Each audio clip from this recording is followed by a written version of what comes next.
बताइए कि जितना इस्लामाबाद को ग्रीनरी शहर कहा जाता है, मुल्तान के ग्रीनरी शहर बनाने के लिए आप क्या इकदाम करेंगे अपने प्लेटफॉर्म से मुल्तान के शहरियों के लिए? जी, इसमें यही है कि मैंने अभी स्मार्ट रूफटॉप थीम पार्क को आगे प्रोपिगेट करने के लिए एक बहुत अच्छा पैकेज बनाया हुआ है, जिसमें हम 280 rupees square feet with material के साथ इसको रूफ पे इम्प्लीमेंट कर रहे हैं। तो हम गवर्नमेंट से तो मैं बिल्कुल भी कोई रिक्वेस्ट नहीं करूँगा, क्योंकि हम इंशाल्लाह ख़ुद जो है अपने ओन के ऊपर जो है वो जितना कर सके तो इंशाल्लाह इसको अल्लाह खैर करेगा करेंगे।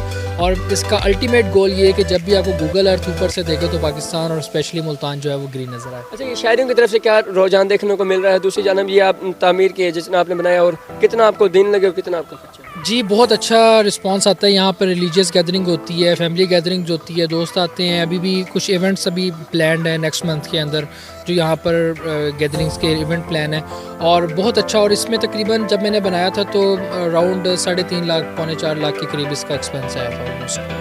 आखिरी सवाल ये है कि एक आम शहर मुल्तान का शहर अपने मुल्तान ग्रीन मुहिम बनाने के लिए क्या छोटा कदम उठाया जिसमें आपने एक कदम उठाया? जी, आपकी जितनी भी रूफ़ हैं तो आप उसको बिल्कुल कर सकते हैं। आप अपनी रूफ़ के अंदर अपने रूफ़ टॉप, ख़ास तौर पे रूफ़ टॉप पे ज़रा इन्वायरमेंट थोड़ी सी यहाँ पे एयर फ्लो, हमारा शहर बहुत गुंजान आबाद है, तो सोसाइटी है यहाँ पे इतने इशू नहीं है।